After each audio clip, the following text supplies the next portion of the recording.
보라, 아버지께서 어떠한 사랑을 우리에게 베푸사 하나님의 자녀라 일컬음을 받게 하셨는가. 우리가 그러하도다. 그러므로 세상이 우리를 알지 못함은 그를 알지 못함이라. 사랑하는 자들아, 우리가 지금은 하나님의 자녀라. 장래에 어떻게 될지는 아직 나타나지 아니하였으나 그가 나타나시면 우리가 그와 같을 줄을 아는 것은 그의 참모습 그대로 볼 것이기 때문이니 주를 향하여 이 소망을 가진 자마다 그의 깨끗하심과 같이 자기를 깨끗하게 하느니라. 아멘. 우리는 하나님의 섭리 가운데 우리가 태어날 때 우리가 부모를 선택할 수 없다는 것입니다. 우리는 외모를 비롯해서 모든 면에 부모의 신세를 지고 있습니다. 물론 어떤 부분은 이런 부분은 안 닮았으면 하지만 우리가 부모를 닮는 것은 피할 수가 없습니다. 근데 이제 부모를 닮았다라는 것은 부모와 내가 관계를 가지고 있다는 그런 뜻이죠. 다윗은 시편 139편에서 주께서 내 장부를 지으시며 나의 모태에서 나를 조직하셨나이다.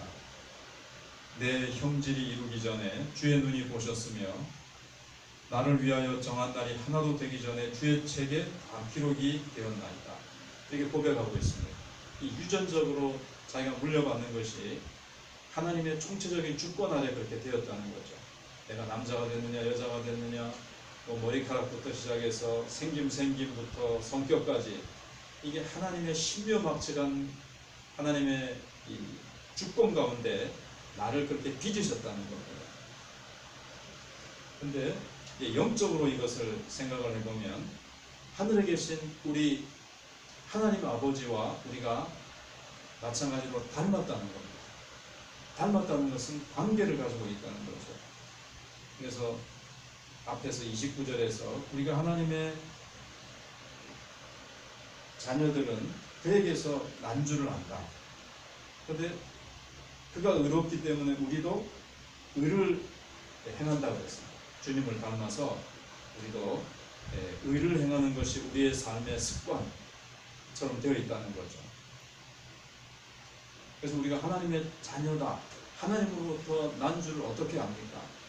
우리의 경건한 삶을 통해서 증명해 보여야 한다는 겁니다. 그래서 오늘 1절에서는 1, 2절에서는 성부의 사랑이 나오는데 1절에 보시면 보라 이렇게 되어 있습니다. 보라. 이 보라는 것은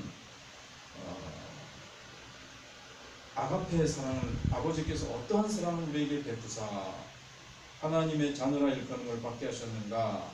우리가 그러하도다 이렇게 되어 있는데 보라 무슨 굉장히 감격할 때 놀라운 것을 봤을 때 여태까지 한 번도 본 적이 없고 경험한 적이 없는 숨이 멎을 정도로 놀라운 감격스러운 것을 경험했을 때 쓰는 이 단어를 쓰고 있습니다. 지금 보라. 그리고 이 어떠한 이렇게 됐잖아요. 이 어떠한이라는 뜻도 이 이국적인 것을 봤을 때입니다. 그러니까 이 세상 내가 이 땅에서는 보지 못했던 거 외국에 가서 보는 것처럼 그러니까 어떠한 사랑을 우리에게 베푸사 이 세상에서는 볼 수도 없고 경험할 수도 없었던 사랑을 보는 거죠. 이 세상의 사랑이라는 것은 내가 무엇을 잘했을 때 사랑을 받거나 인정을 받습니다. 근데 우리는 하나님 앞에 사랑받을 만한 것도 없고 인정받을 만한 것도 없습니다. 오히려 하나님의 원수된 자인데 원수된 우리를 사랑하사 자녀로 입양시켜 주신 자녀 삼아 주신 이 사랑은 너무나도 놀라운 거죠. 그래서 이것을 보라 이 말 속에는 이것을 깊이 한번 얼마나 그 사랑이 이 세상 사랑과는 근본적으로 다르고 얼마나 놀라운 사랑인지 한번 깊이 생각을 해보는 시간을 가져라 이런 뜻이 들어있습니다.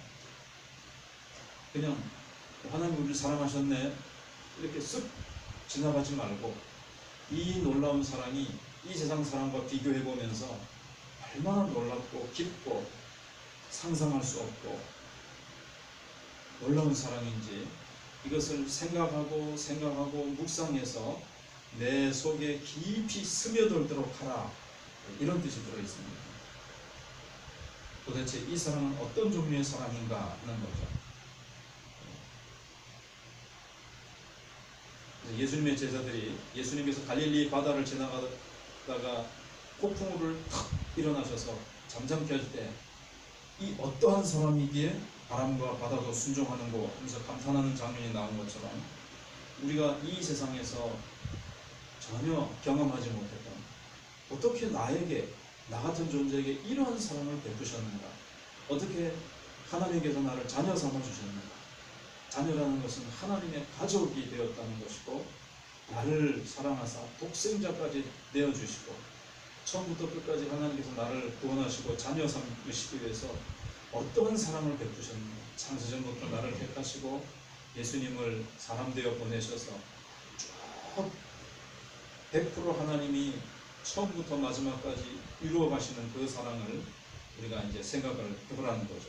뒤에도 나옵니다만, 이제 예수님이 재림하시면, 우리가 지금은 하나님의 자녀로 삼으셔서 장차 주님이 재림하시면 우리가 그와 같은 모습으로 변해서 주님을 만나보게 될 것에 대해서, 이러한 사랑, 볼품없는 나를 예수님과 같은 영광스러운 모습으로까지 마침내 만들어 가시는 그 사랑을 우리가 생각해 보면서 참 감격하고, 그것을 깊이 생각하면서 그 사랑이 내 영혼과 내 심령과 내 인격과 내 삶 속에 깊이 스며들도록, 그 사랑에 감격하고, 그 사랑, 아무런 대가 없이 주시는 사랑이죠.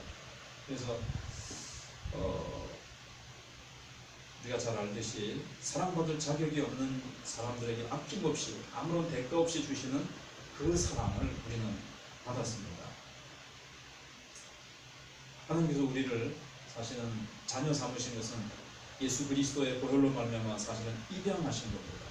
우리가 몇 번 들었다시피 그 당시에 로마법은 입양한 자녀도 친자녀와 똑같이 대우하고 똑같은 권리, 똑같은 특권을 가집니다. 조금 더 손해보는 것 없이, 빠지는 것 없이.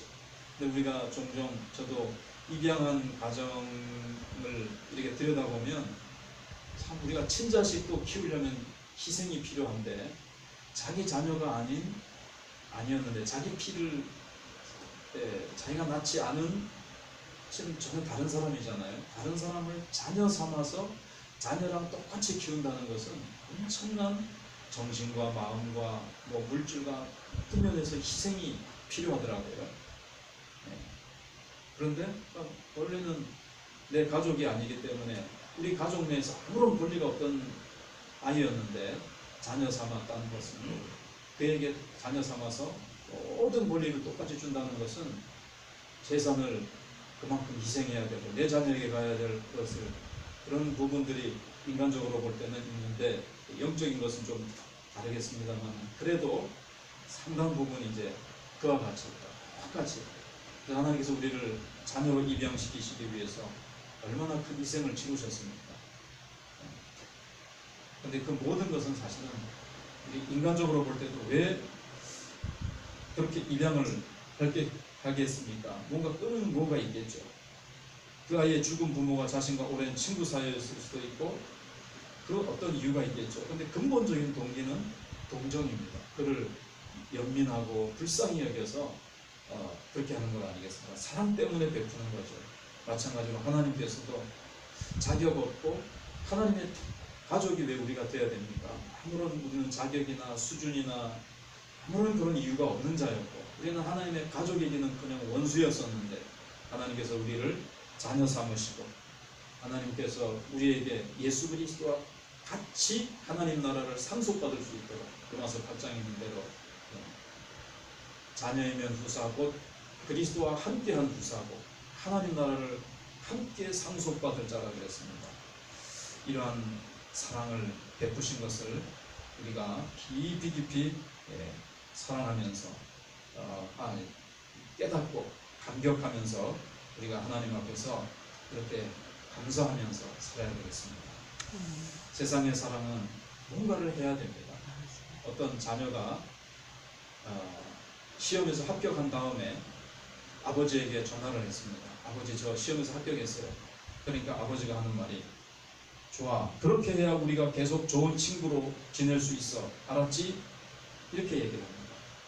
뭐를 잘해야 하는 만큼 세상에서는 부모도 인정해주고, 근데 자라는 과정 속에서 그것이 자꾸 이렇게 주입이 되고 세뇌가 되어서 이 세상에서는 무엇인가 칭찬받을 만하고 뭔가 관계를 맺을 만한 무엇인가를 해야 인정받고 관계가 계속 유지되구나, 우리는 거기에 길들여집니다. 그래서 자기도 모르게 하나님과의 관계에서도 내가 동일한 어떤 전제를 가지고 하나님을 기쁘시게 드리는 뭔가를 자꾸 해드려야 하나님이 나를 좋아하시고 사랑하시겠지.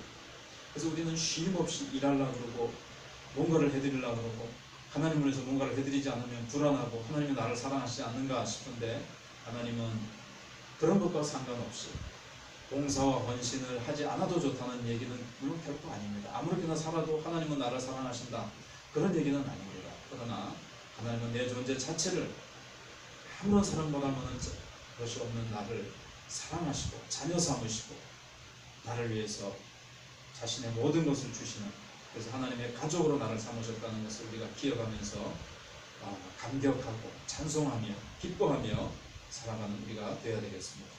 기도하겠습니다. 하나님 아버지, 감사합니다.